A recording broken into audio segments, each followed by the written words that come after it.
Hello everyone, welcome to LimeGuru channel. In this video, we will learn about Apache Beam. So let's get started. So let me write down here the agenda of this session, what we are going to learn here. So the first thing that we are going to learn is the overview of Apache Beam. Then we will jump into how Apache Beam works, how it works. Then we will discuss about the architecture of Apache Beam. Then we will cover the key concept where we will deep dive into some of the most important fundamental concepts of Apache Beam. Then we will discuss some practical code examples that how you can run a sample program on Apache Beam. Practical code we will discuss, and in the last we will discuss about some use cases like where can you use Apache Beam. So we are going to cover all of these topics in today's video. So let's start with the first topic, which is the overview. So let me write down here overview. What is Apache Beam? Overview will cover what is Apache Beam. So Apache Beam, it's basically a data processing platform. It's basically a data processing platform or framework.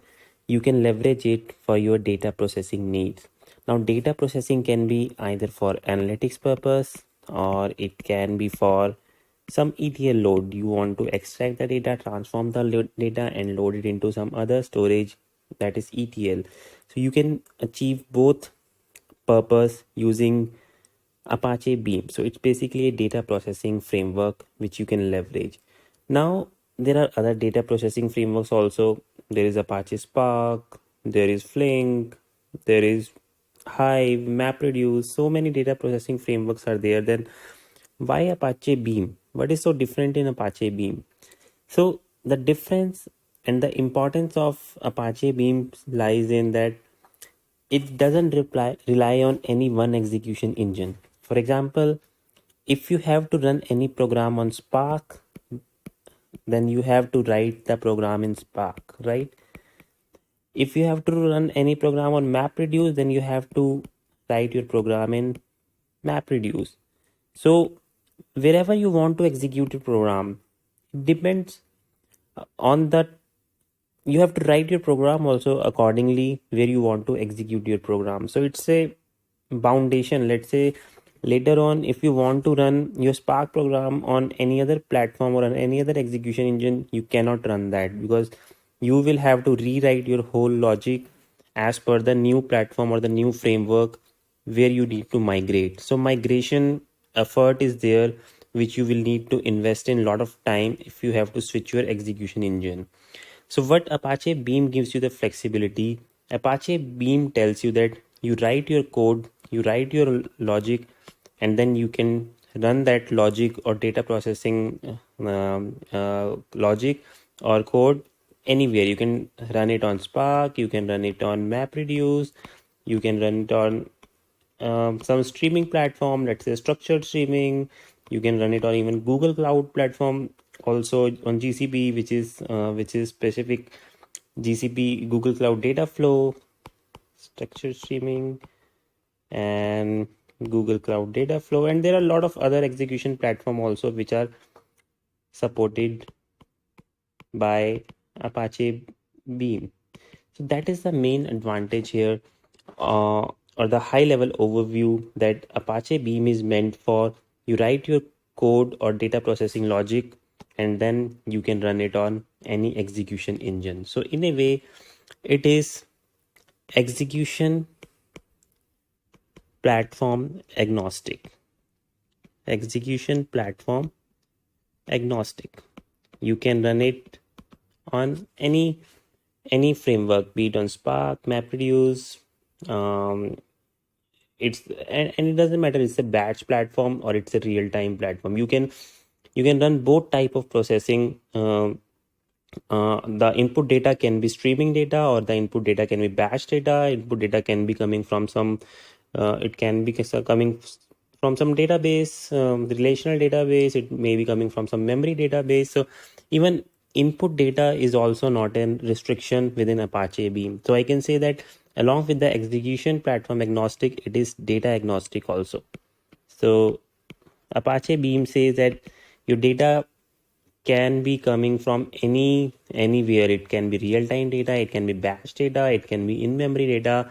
So you can choose any input data, and the same code will run for all types of input data. So that is another benefit of Apache Beam, which it offers. So first thing is execution platform agnostic. Second is the data agnostic, and the third is the programming agnostic also. And what I mean by programming agnostic is, so programming agnostic means that the processing logic, the compute logic, the ETL logic or the analytics logic, whatever the data compute you're going to do, the logic for that you can write in any programming language. Apache Beam supports multiple programming language. You can write your logic in Java, Python, Go. So there is a support for multiple programming language. That's why it's programming agnostic also, right? So that is the high level overview of Apache Beam. It gives you so much flexibility to write your code once, and then that piece of logic is execution agnostic, it's data agnostic, and obviously when you have chosen any one programming language of your choice, and it supports that programming language. So it's in a way programming agnostic also. That is the high level overview. Next, moving on to the next concept, which is how it works. Second concept that we are going to discuss is that how Apache Beam works. So Apache Beam, in a nutshell, it works on the principle of pipelines. So pipelines are basically to do any data processing to do any kind of data processing, you need to create pipelines, and it works on the principle of pipeline. So what pipelines means that you need to define your input data. You need to define your input data. Once you have defined your input data, then you need to read your input data. Once you have read the input data, then you can apply any kind of processing or transformations. So you can transform your input data, transform data to drive your analytics or the ETL workload pattern, whatever purpose you are utilizing this particular pipeline. So you can transform your data accordingly, and then you can have multiple transformation rules also as per your business need. And then you need to dump your output data. Dump your output data.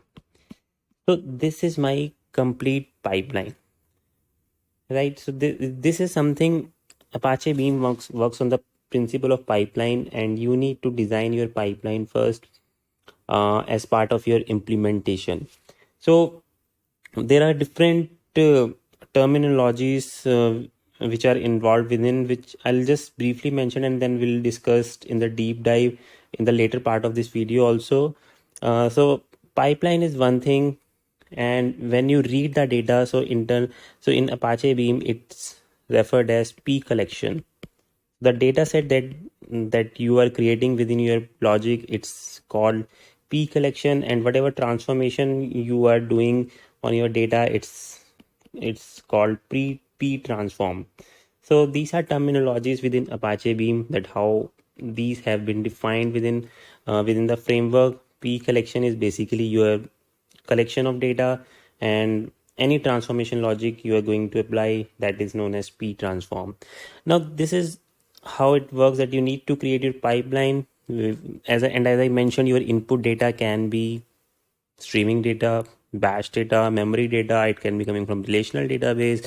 So you can configure any input data, and then the logic for reading the data, transforming the data, and dumping the data, you can choose any one programming language, Java or Python. You can write your logic, and then once you have written your logic, then you can execute it on any platform.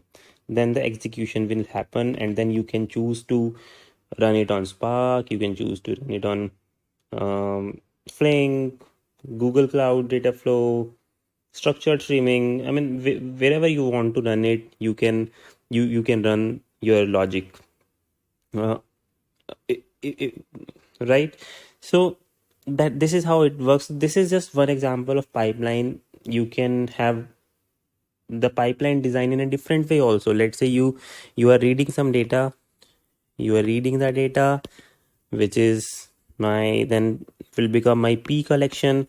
Then this p collection, you can split it into multiple p collections also. You can have, let's say, transformation logic 1 here, you can have p transform logic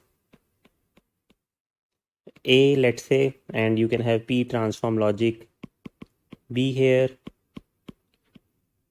And so these are two different logics. It will create two different collections. Let's say it will create a dash and it will create b dash. So this is my p collection a dash and this is my p collection b dash.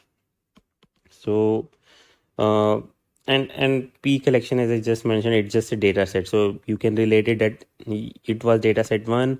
On the data set 1 you applied some transformation a, and here you applied some transformation b, and based on different transformation you created different data set, which is my d1, or let's say d2, this is my d3, right? So it's in a simple way, you have splitted your input data set into two different data sets, d2 and d3, and now this becomes your pipeline, and now you can run it on any execution engine. So this is just I'm just trying to give that how you can design your pipelines. Apache Beam supports multiple pipeline. It's not always that you have a linear flow or a sequential flow. You can split your pipelines also and run your transformation logic in parallel. And let's say you have created two dataset d2 and d3, you can even merge these datasets also to a new dataset, which is d4, which will become your new p collection. You can merge these datasets also, and Apache Beam gives that flexibility also.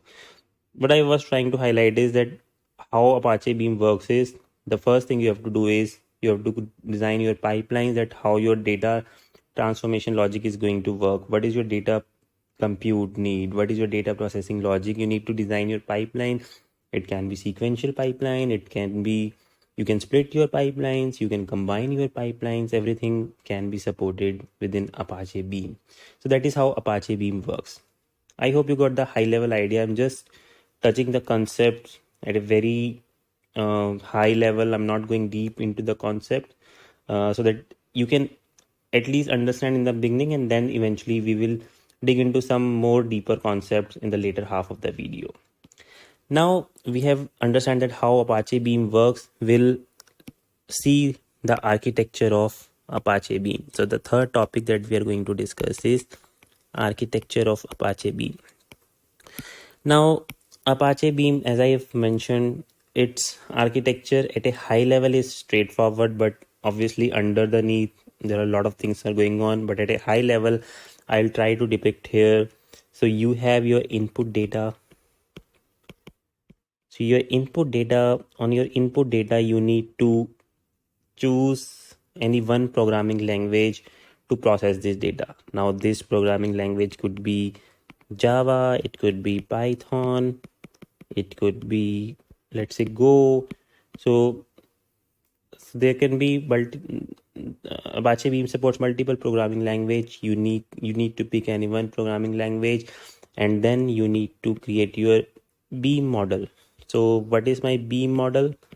Beam model is the same thing which I was explaining just now, which is my transformation logic, reading the input data and then applying some transformation logic. So this is what I call it as a beam model. So all your data processing logic, the data compute needs, the actual code that you will write will go into the beam model once you have chosen your programming language. And then once you have written your logic, then you need to deploy it on any one execution platform. Now this execution platform could be Spark, it could be Flink, it could be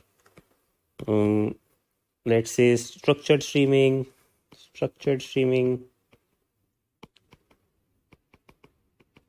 or it could be Google Cloud Data Flow, Google Cloud Data Flow. So any any execution engine, you can opt where you want to run your logic, and then it will generate some output data. So this is how the high level process, or the high level Apache Beam architecture is, and Apache Beam is basically within this layer. So this dotted line which I'm creating, so this is my Apache Beam box where you can choose any programming language. On top of input data, to process that, you need to create your beam model or your transformation logic, and then you need to execute on any of the execution engine. So this is the high level flow or architecture of Apache Beam. I hope this is clear. Now what we'll do is we will jump into some of the key concepts, or we'll do some deep dive. In fact, before going into deep dive, let me give you one example of that how these pipelines or Apache Beam program works, and I'll show you some sample program from Apache website itself. So based on the logic that just now I've explained, that you need to create a pipeline. So this is how it looks like when I talk about the code. So here what is being done is that first step is you need to create your pipeline options. So here we are creating pipeline options, and pipeline option is something where you can configure certain options configuration specific to your pipeline. Once you have created your pipeline options, then using those options you need to create your pipeline. So here we are creating a pipeline object P, and the next thing is that once your pipeline is created, the next thing is that you need to read your data. So the next thing is reading the data into your pipeline, and in this particular example the data is being read from a text file. So this is how you will read the data, and once you read the data, the output would be in p collection. So that is what I was explaining to you, that once you read the data set that you will get within your logic, it is referred as p collection in Apache Beam. So you can see here, this is p collection has been created. Now you can do any kind of transformations on the p collection. You can, let's say your p collection on the data set contains words and you want to reverse those words, so you can reverse your words and then you can store it in another p collection which is reversed words. So you can apply any kind of transformation on your p collection, and as an output of those transformation you will get another p collection, and then in the end you can save your output data set into some file. Let's say in this example, I mean you can save anywhere else also, but I just wanted to give you a flavor that you can output that final file or the final pipeline data into some file, and then once you have done all these steps, reading the data, transforming the data, and then dumping the data, you need to run your pipeline. Now you can run it either in an asynchronous way or you can run it in a synchronous way. It's your choice. So if you do pipeline.run, the program will, this line will execute and your program and the pipeline will be running in a asynchronous way in the background. Your program will finish. But if you want your program to wait, then you need to use this function wait until finish.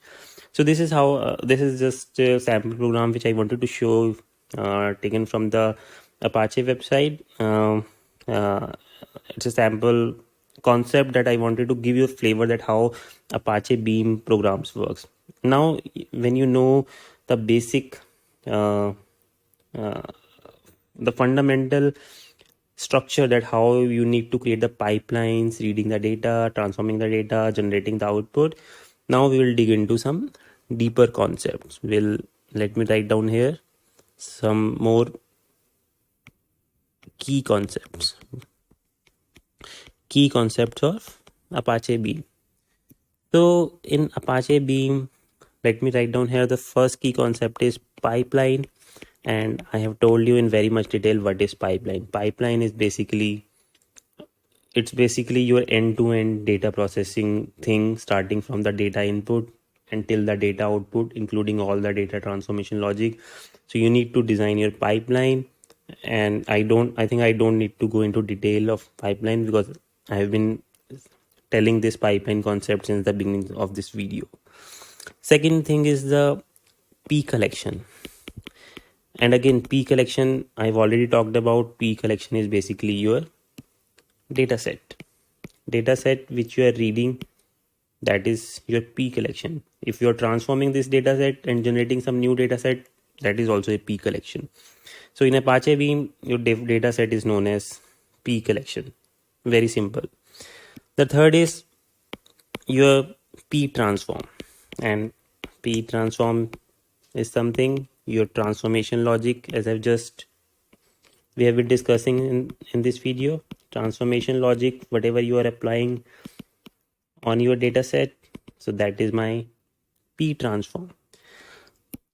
The next thing is side input. Now this is something new which I have not talked till now, so we'll get into these concepts now. What is side input? So let's say where you have read some input which is p collection. Now in order to transform that p collection or a data set, you need some more input. Let's say you need some static data or some reference data from somewhere else. You can load that data also within your Apache Beam program, and that additional data is called side input. So this is any additional data which you need to support your transformation.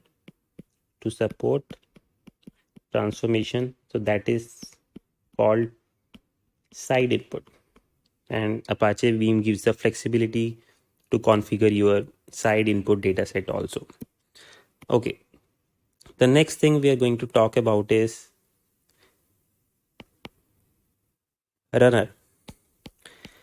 So I've been talking a lot about that you can run your logic anywhere, on Spark, Flink, Dataflow, anywhere you can run your logic. So that piece, or that framework, or that execution engine where you choose to run your data logic or data compute or data processing, so that terminology is called runner. So the runner is basically which platform is going to run your logic, which framework or platform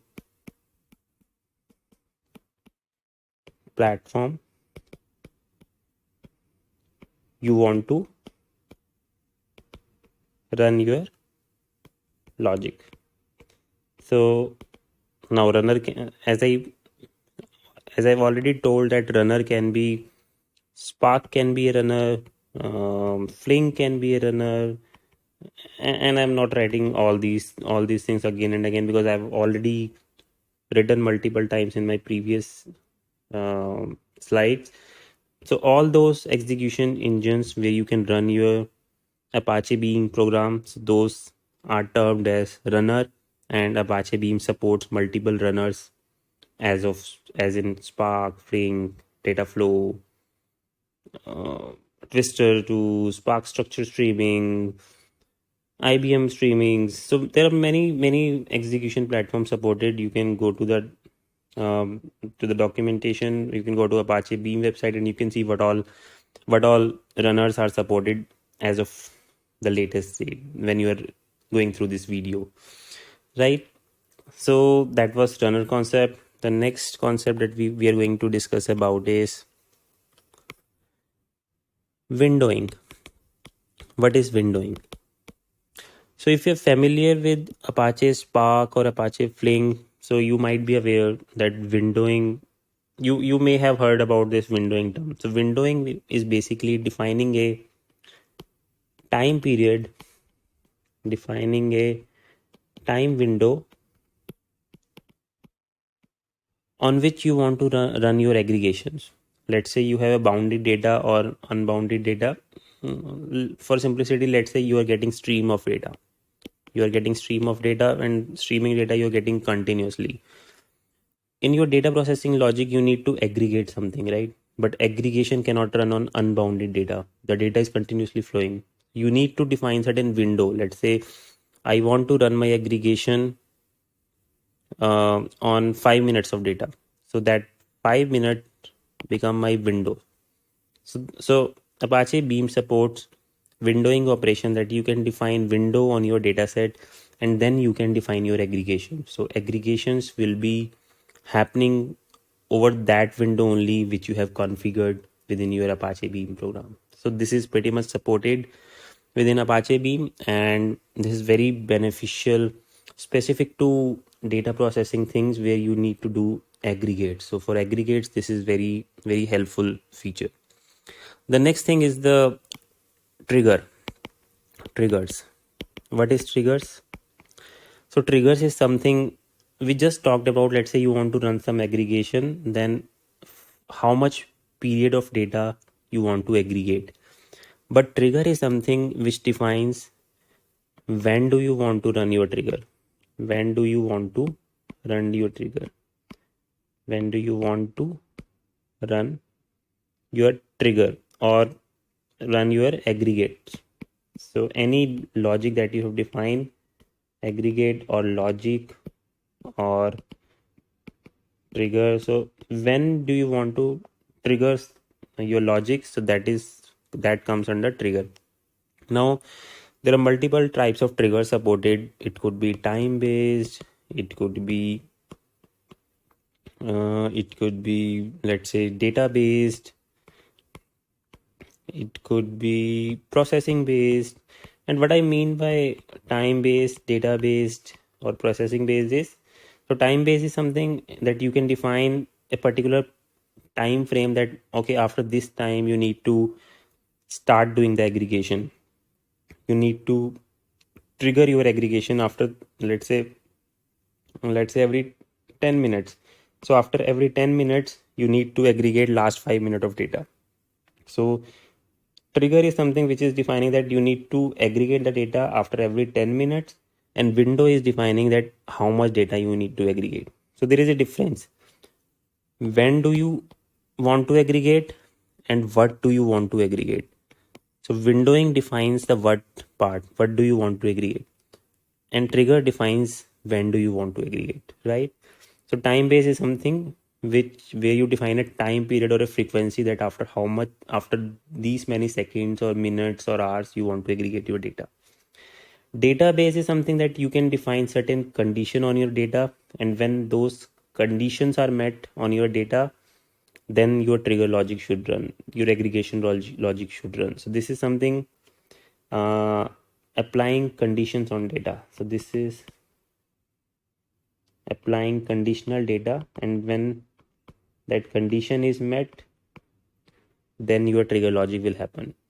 Processing basis, so whenever you did, so processing basis yet that you define that when you are done with processing of your data, then you need to do aggregation. So it's more of your the pipeline execution, the processing logic execution. So whenever you process your data, then after that you need to run the aggregate again. So let's say your first aggregate completed, processing is complete, then the next aggregate will start happening soon after the previous processing. So it's kind of there is no time, there is no condition. It's mainly relying on the processing rate. Whenever the previous processing is completed, the next aggregate will start happening soon after that. So these are multiple types of triggers supported within Apache Beam. The next concept is, let me write down here. The next concept is schema. So schema is something that once you have loaded your P collection or your data set, you can apply certain schema on your P collection so that it's easier for you to process the data. Let's say you have loaded some file which contains employee data, then you can create an object of employee and then you can apply that employee schema on your P collection, and employee may contain, let's say, employee ID, name, address, organization. So it can contain multiple things, salary. It can contain multiple things. So you can apply this schema to your P collection, and then for the later processing, you can refer these fields directly because you applied the schema on your P collection, and it would be easier for you to process the data if you have some properties defined to your data, right? So it's basically applying some schema to your pre-collection, and that is pretty much supported within Apache Beam. So that is pretty much about some of the main concepts that I wanted to highlight. So we discussed about pipeline, p collection, p transform. Okay, in p transform, I forgot to mention one more thing, which was like the type of transformations which are supported. Now, I'll not go much deeper into the type of transformation because that is a wider topic, and I don't want to spend a lot of time in this video where I just intend to give you high level overview, but just briefly telling you that transformation, you can do multiple type of transformations. You can do parallel processing, and parallel processing operation or transformation is known as pardo within this Apache Beam. So pardo is supported. Then we have group by, we have combine operation, we have flattening uh, your p collections, you have partitioning your p collection. So there are multiple transformation logics available or transformation functions available within Apache Beam, which I just wanted to briefly mention within this p transform. And pardo is basically doing the parallel processing. Parallel doing, in short, it's known as parallel doing. Is it's acronym for parallel doing, and in short it's known as pardo. Group by, if you want to group by something based on your key in your data, if you want to combine certain data points, then for that it's combine. Flatten is basically if you want to merge multiple p collections, you can merge those using flat function. And partition is basically splitting your p collection. So there are multiple transformations available. So then we discuss about side input, runner, windowing, triggers, and schema. So these were the high level key concept. I hope these things are clear. The last thing that I want to touch base is that where should you use Apache Beam? What should be the use cases of Apache Beam? Use cases of Apache Beam. Now, this is pretty much evident from the description or the session that I've been taking, that Apache Beam is very much useful in those cases where you want to write your logic once, and you want to run it on multiple platforms, multiple execution runners. So as I've told you about the runner, so I'll say it from now on, that if you want to run it on different runners, one runner could be Spark, Flink, Dataflow. So if you want that kind of flexibility, then in those kind of use cases or in those kind of technical architecture within your application design, you should consider adopting Apache Beam, because this gives you the flexibility to port the same logic to multiple execution platforms. And there are advantages that you have support for Python, Java, Go. So whatever skill sets are available in your organization or in your team, you can choose that skill set, and Apache Beam supports that. So that is where the practical use of Apache Beam will come into if you want to adopt this framework. So that was all I wanted to discuss in detail, which is still not very much low level details, but it's still high level details. But this will give you very good understanding of Apache Beam. That's all about this video. If you like this video, do share it with others. Do subscribe Lime Guru channel, and do not forget to press the like button. Thank you.